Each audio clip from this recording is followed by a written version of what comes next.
Ya, gerak. Assalamualaikum warahmatullahi wabarakatuh.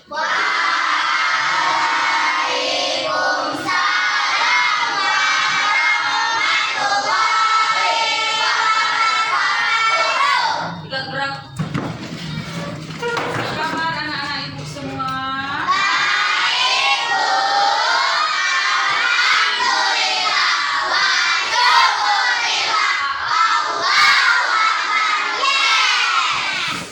Hari ini kita memasuki pelajaran selanjutnya apa? Tentang siklus air. Perhatikan dan simak videonya sampai selesai, ya. Assalamualaikum warahmatullahi wabarakatuh. Selamat datang di channel Guru Berbagi. Hari ini Guru ingin mengajak kalian untuk belajar materi siklus air pada mata pelajaran IPA kelas 5 tema 8.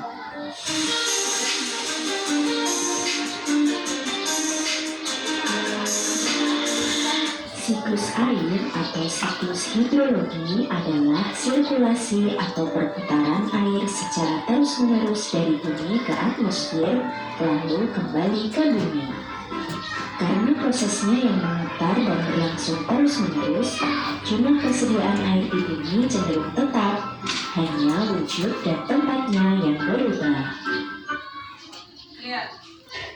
Bagaimana siklus air dapat terjadi? Di sini ada beberapa tahapan. Yang pertama, naiknya air dari bumi ke atmosfer, yang terdiri dari dua proses, yaitu evaporasi dan transpirasi. Evaporasi adalah proses penguapan air laut, air danau, dan air sungai akibat paparan sinar matahari. Sedangkan transpirasi adalah proses penguapan air dari tumbuhan melalui mulut daun atau stomata ke atmosfer. Tahapan yang kedua yaitu uap air menjadi awan, yang seringkali disebut dengan proses kondensasi, yaitu proses penimbunan uap air menjadi titik-titik air saat suhu udara turun. Titik-titik air ini akan menyatu dan membentuk awan. Tahapan yang ketiga yaitu jatuhnya air ke permukaan bumi yang sering kita sebut dengan hujan atau presipitasi, yaitu proses jatuhnya air atau es dari atmosfer ke permukaan bumi karena awan sudah tidak mampu menahan massa air yang dikandungnya. Proses yang terakhir yaitu air kembali ke bumi, yang terdiri dari proses infiltrasi dan proses runoff. Bagaimana siklus air terjadi? Yang pertama apa? Naiknya air dari bumi ke atmosfer. Yang pertama ada evaporasi. Apa itu evaporasi? Yang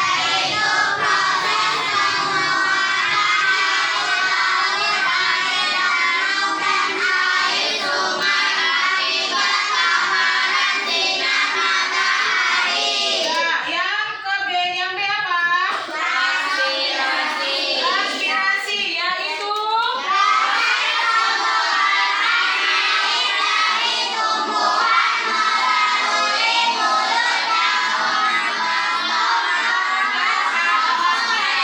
yang kedua, uap air menjadi awan.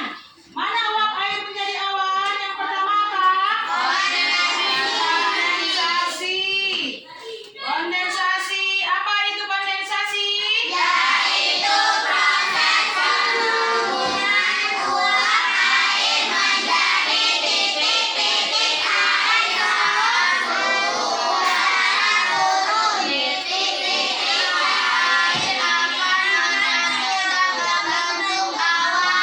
Ya, dari sini, dari evaporasi menjadi transpirasi menjadi kondensasi.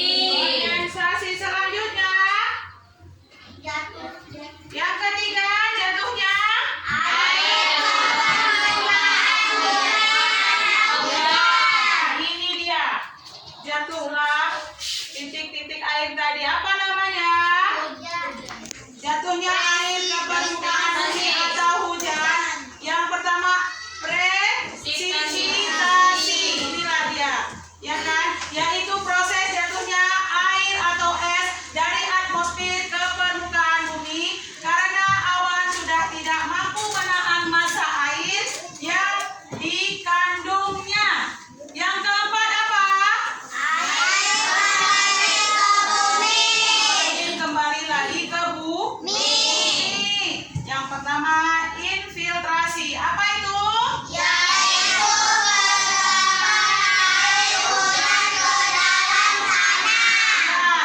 peresapan air hujan ke dalam tanah, ya kan? Yang B, run up, ya.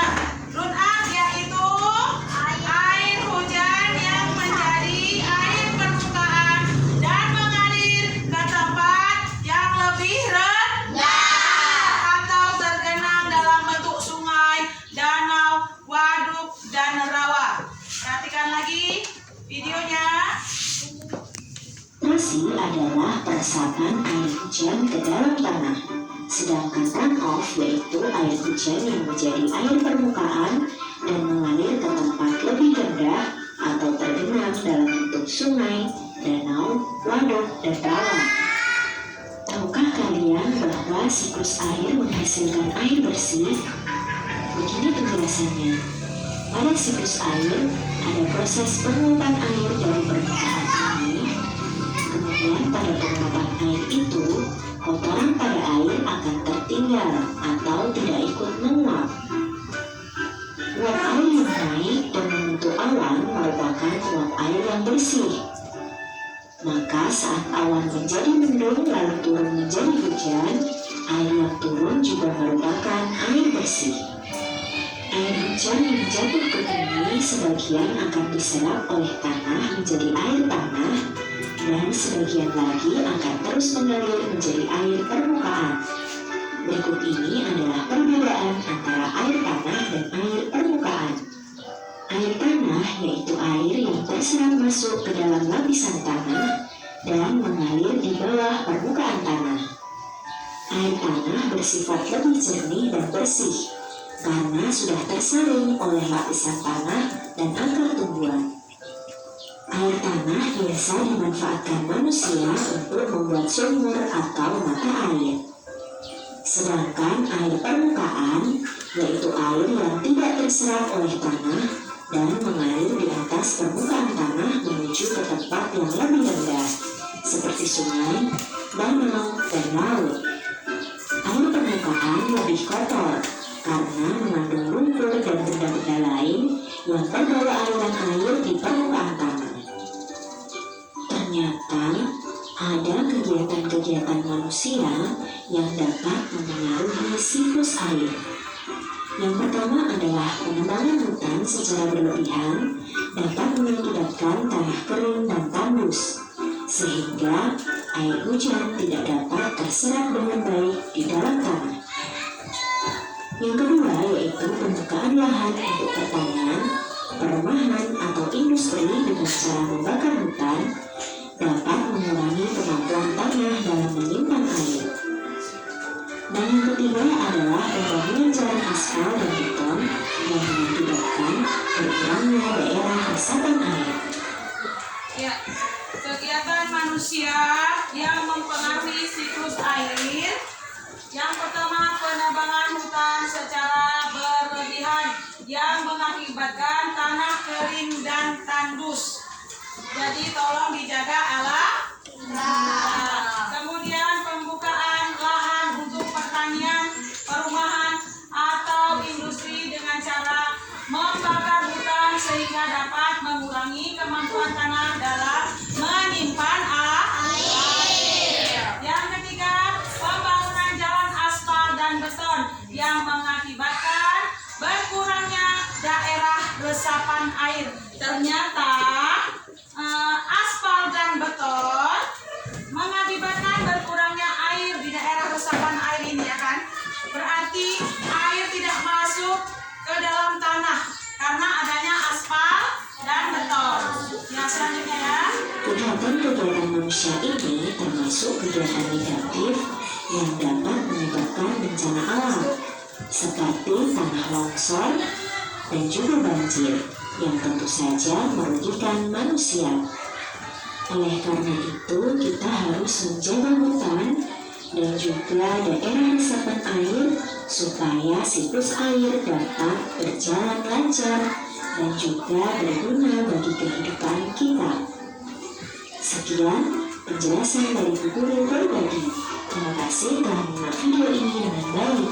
Jangan lupa tinggalkan jejak positif dengan like, komen, share, dan subscribe. Wassalamualaikum warahmatullahi wabarakatuh. Sampai jumpa pada video-video berikutnya. Oke, sudah jelas anak-anak? Akan mengajukan satu pertanyaan. Siapa yang tahu apa itu siklus air? Coba Naila. Siklus air atau siklus hidrologi yaitu sirkulasi atau perputaran air secara terus-menerus dari bumi ke atmosfer lalu kembali ke bumi. Iya, itulah dia. Ada yang